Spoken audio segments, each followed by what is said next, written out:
James left me a message. Living with Diana now. Don't bother asking for money. I've made sure there's nothing left to split. I stared at my phone, holding my coffee steady. Sunlight streamed into the kitchen, lighting up the same countertop where we'd had breakfast just yesterday.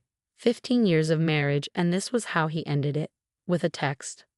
I sighed and typed back, "Thanks for letting me know." I added a thumbs up emoji for good measure. His response came immediately. "That's it? No crying? No begging. Diana was right, you really are cold." I set my phone down.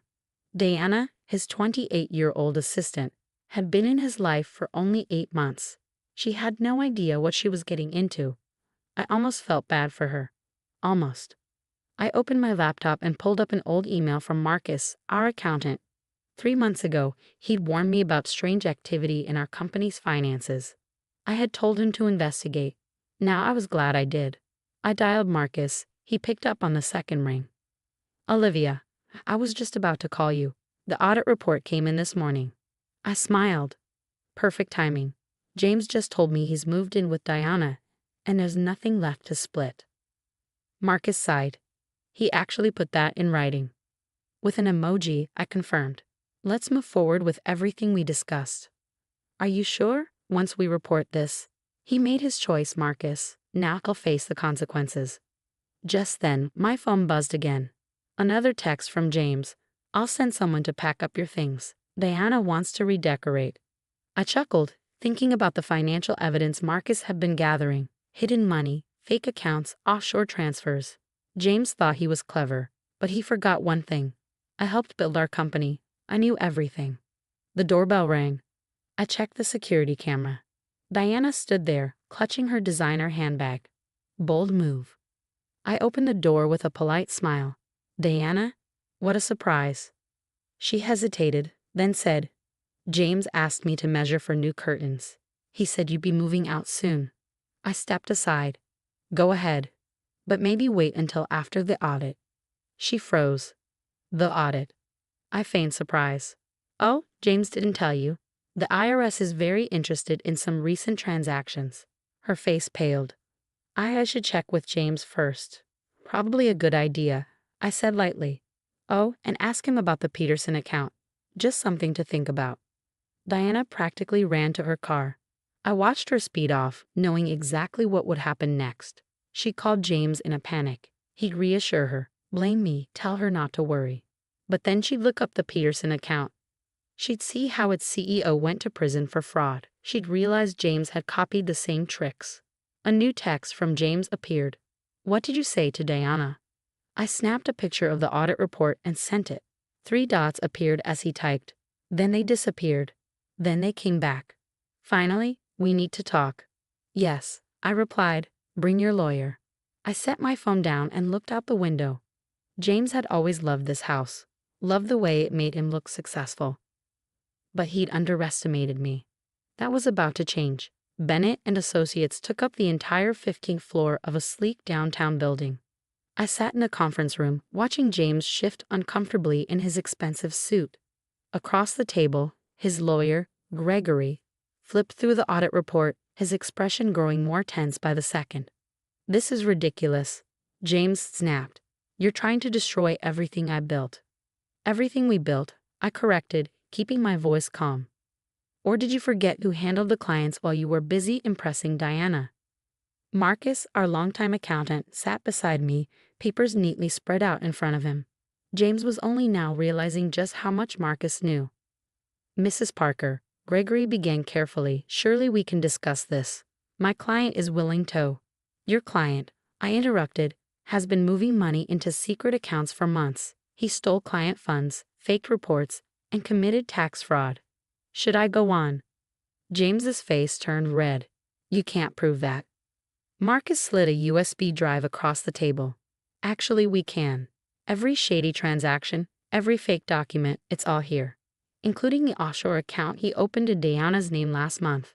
Diana, who had come along expecting to support James, suddenly looked confused. "What offshore account?" she asked. James waved a hand. "It's nothing, baby. Just business." I let out a quiet laugh. Oh, you mean transferring $2.3 million into an account under your girlfriend's name? That business? Diana's face paled.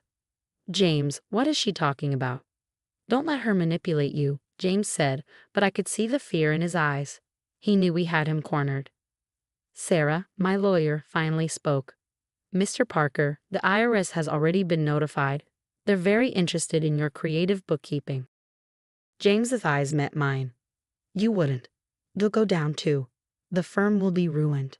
No, James, I said. I've already given full proof of my cooperation. The board is ready to move forward. You're the only one going down. Diana suddenly stood up. I need some air. She grabbed her purse and rushed out. Diana, wait.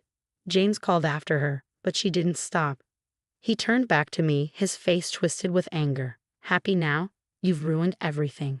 No, James, you did that yourself. Gregory leaned over and whispered something to James. His shoulders slumped. He had lost.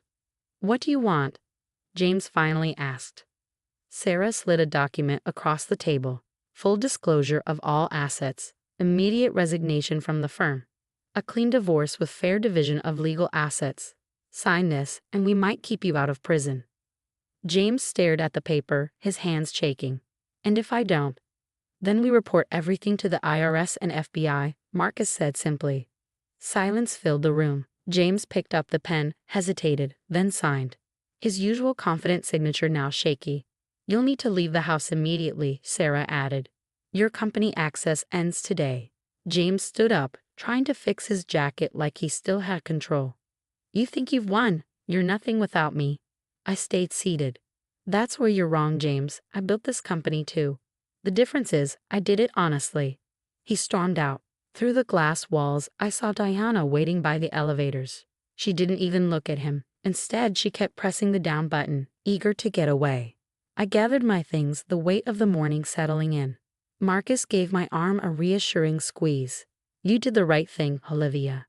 I nodded, watching as James and Diana left in separate elevators. I know, I just wish he'd made better choices. As I stepped out of the conference room, I lifted my head high. The worst was over. Now it was time to rebuild my firm, my life, and my future. But this time, on my own terms. 6 months after the meeting that changed everything, I stood in my office overlooking the city skyline. The firm had not only survived James' departure but was thriving. Our clients had appreciated my transparency during the transition, and most had chosen to stay. My phone buzzed with a text from Marcus. Just heard from Gregory. James took the plea deal. 3 years, minimum security, plus full restitution. I set my phone down, letting the news sink in. It wasn't satisfaction I felt, but rather a sense of closure. The man I'd married, the one I'd built a life with, had chosen his path. Now he was facing the consequences. Diana, as it turned out, had been smarter than anyone gave her credit for.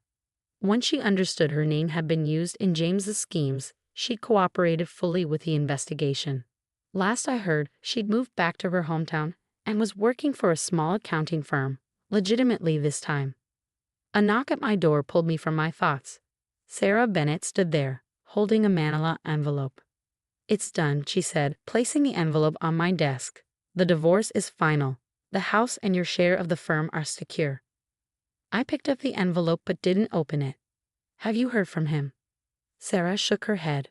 Not since he accepted the plea deal. His lawyer says he's different now. Quieter.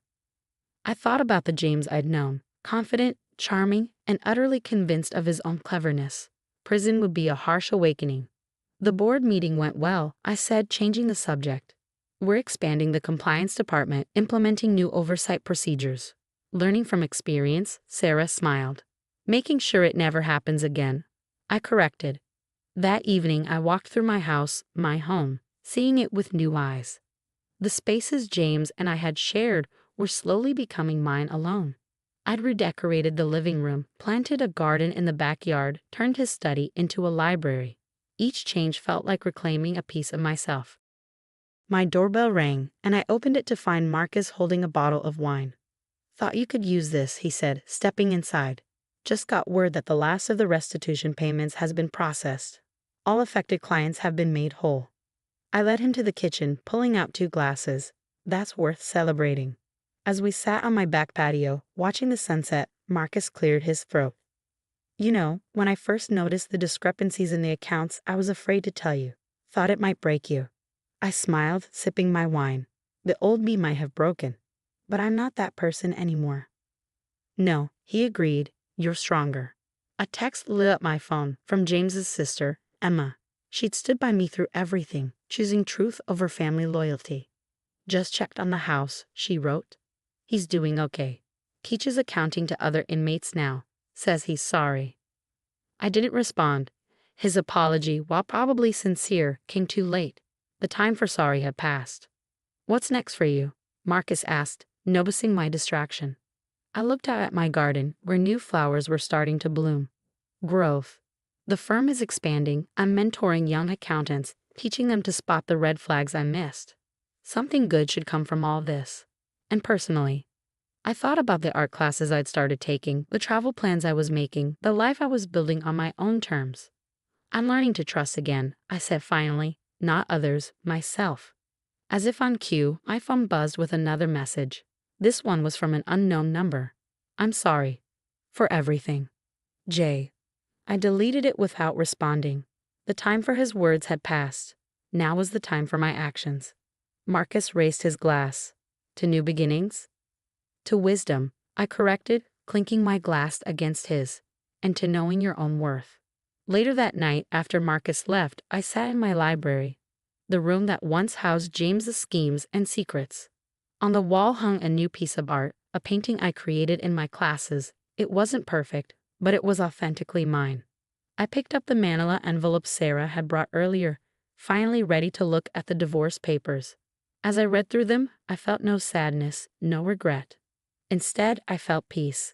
James had thought he was writing the end of our story when he sent that text 6 months ago. Instead, he'd only written the end of his chapter. My story was just beginning. Standing at my window, watching the city lights twinkle in the distance, I smiled. The audit report that had changed everything now sat in a drawer. A reminder that sometimes the greatest acts of love are the ones we do for ourselves. Like choosing truth over comfort, strength over silence, and growth over stagnation. Tomorrow, I would wake up and continue building the life I deserved. And this time, I would do it on my own terms.